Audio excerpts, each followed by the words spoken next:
The day she looked up. Part 1. Eyes on the ground.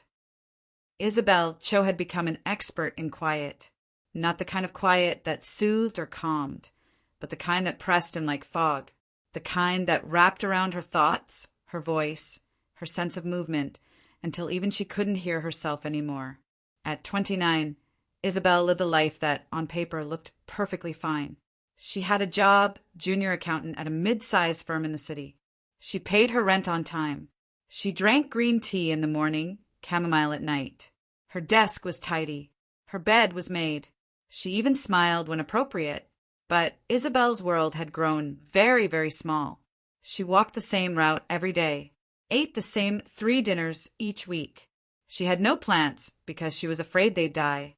No pets because she traveled too little to justify the excuse.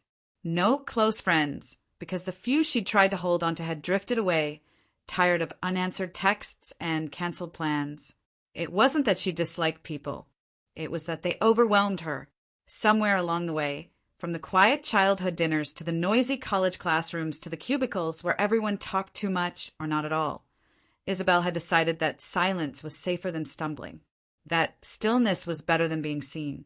And so she lived in her small, muted world, eyes on the pavement, voice in her chest, days passing like pages flipped too quickly to read. She wasn't depressed exactly, just paused. Sometimes, late at night, she imagined a different version of herself, one who painted or laughed loudly in restaurants, one who kissed someone in the rain, who didn't flinch when called on, who didn't rehearse conversations before speaking them. But then the kettle would whistle, the lights would flicker, the dishes needed doing, and she'd return to the rhythm, safe, predictable, still, until one day, without fanfare or warning, she looked up, and everything began to change. Part 2. The Man with the Red Kite. It had been a long week, the kind filled with minor inconveniences, a spilled coffee, a late train, a spreadsheet crash 5 minutes before a meeting.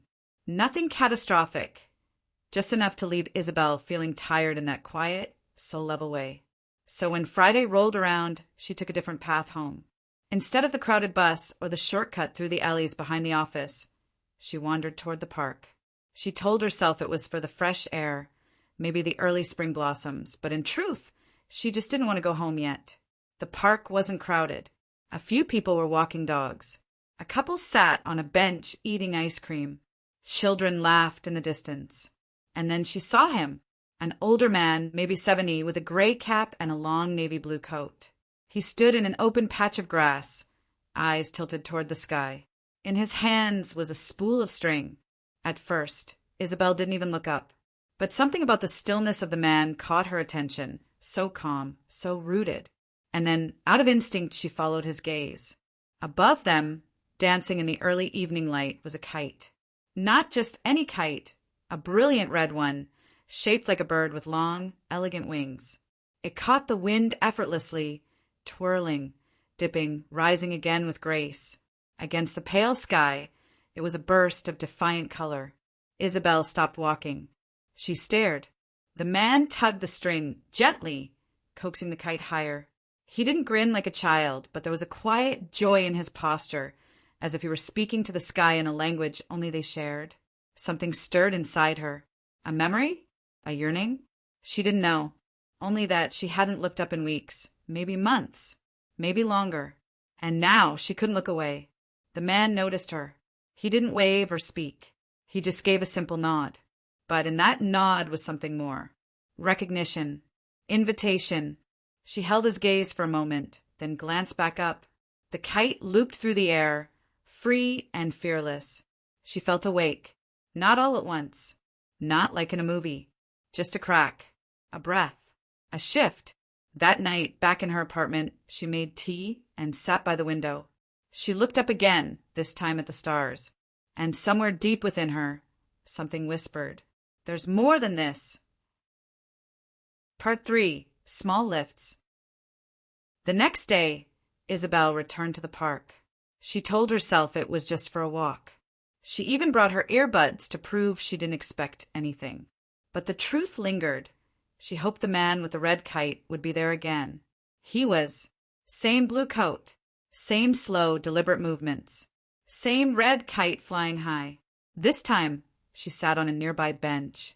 She watched him adjust the string, feeding it out and reeling it in like a conductor leading an orchestra, only he could hear. After a few minutes, he turned toward her. "You're back," he said. Isabelle blinked a yes. "Good. He smiled. Not many people return for things they can't explain." She tilted her head. Is it that obvious? He nodded at the sky. "Sometimes we don't know what we're missing until we see it dancing." She laughed, just a breath of it. He offered the handle of the kite spool. "Want to try?" Oh, no, I've never flown one. "Neither had I." He said, eyes kind. "Until I did." She hesitated, then stood, walked over, and took the string. At first, she held it stiffly. The wind tugged, and she nearly let go. But his voice was calm beside her. "Relax your hands. Let it pull, then guide it." The kite dipped low, then soared. Isabelle gasped. The sensation was strange and exhilarating, like holding on to a living thing made of air and memory. She laughed, louder this time. Real. The man chuckled. "See? Told you. I didn't think it would feel like this," she said. Most things worth doing don't." He replied. They spent the next hour talking between flights. His name was Mr. Han, retired high school teacher, widowed, 2 grown sons in different cities. "Too busy to call," he said with a shrug, not unkindly. He came to the park most days. "To stay light." He said. "Grief is heavy. This dash He gestured to the kite. helps me remember the sky is still big." Isabelle nodded, not trusting herself to speak. The next day she came again, and again. Soon it became their quiet ritual. Sometimes they flew the kite together. Sometimes she watched while he talked. Sometimes they sat in silence, listening to the world breathe. He asked her questions, but never too many. What did she love as a child? When had she last done something spontaneous? Did she believe people could change? Her answers came slowly, tentative, like muscles waking after years asleep. But with each conversation, something inside her loosened. At work, people noticed she was standing straighter. At home, she played music while cooking, jazz even. She bought a book without reading reviews first. And once, she looked at her reflection and didn't immediately look away. She was still quiet, still careful, but the string in her hands no longer felt foreign. It felt like her own. Part 4. What she didn't say. Spring melted into summer. Isabelle's co-workers noticed a change. She smiled more. She wore earrings. She joined a meeting conversation without being asked. No one said anything directly, but people began asking her opinion, inviting her to lunch. One Friday, her manager, Priya, called her in. "You've been glowing lately," she said. "I don't know what changed, but it's good. I want to offer you a lead on the next project." Isabelle froze. "Me?" "You're ready. You just needed to look up." That phrase hit her like a whisper. She thought of Mr. Han, the kites, the wind, the way he had believed in her with a glance. But that evening, when she reached the park, he wasn't there. Nor the next day, or the next. Worried, she asked a nearby vendor. The man nodded solemnly. "He passed last week. So I think quite peaceful." The words hollowed her. Back home, she sat with the string of her own kite in her lap. She hadn't even thanked him, hadn't told him how much he changed her life. She hadn't said anything, and yet he had known. Somehow he had known. Part 5. The sky belongs to you too. Weeks turned into months. The days grew longer, then shorter again, as seasons passed like soft footsteps.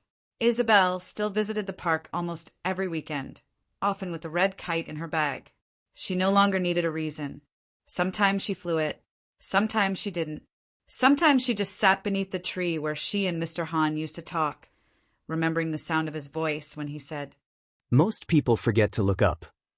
At first, the grief of his absence had weighed her down, anchoring her to guilt. Guilt for not asking more questions, not thanking him properly, not telling him what he had stirred awake in her. But slowly, gently, that grief softened. It became gratitude.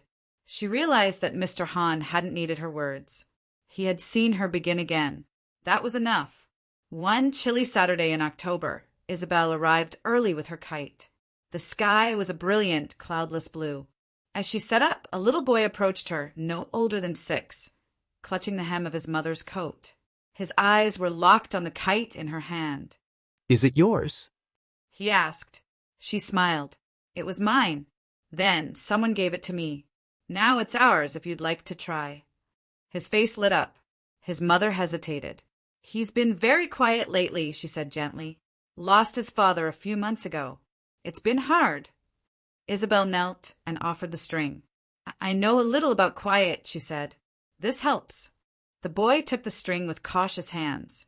When the wind caught, the kite soared high, red against the blue like a ribbon of memory. The boy laughed, pure, full-bellied, unstoppable. And Isabelle felt tears sting her eyes. Not from sadness, but from recognition. It was happening again. The passing on, the becoming, the remembering that the sky, too, belonged to him. That afternoon, she wrote in her journal, some people give you wings. Not to fly away, but to rise inside the life you already have. Mr. Han didn't change me. He reminded me that I could change myself. And now, I remember to look up. 3 months later, Isabelle hosted her first community gathering. A hand-painted sign read, Look up. A day of art, wind, and memory. There were kites. Chalk, paint, string.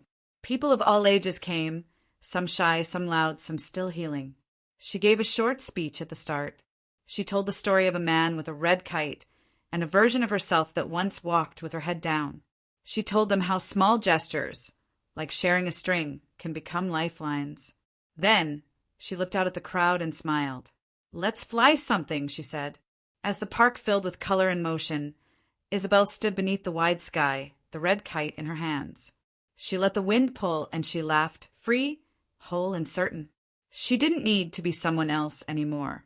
She had become herself, and she was still becoming,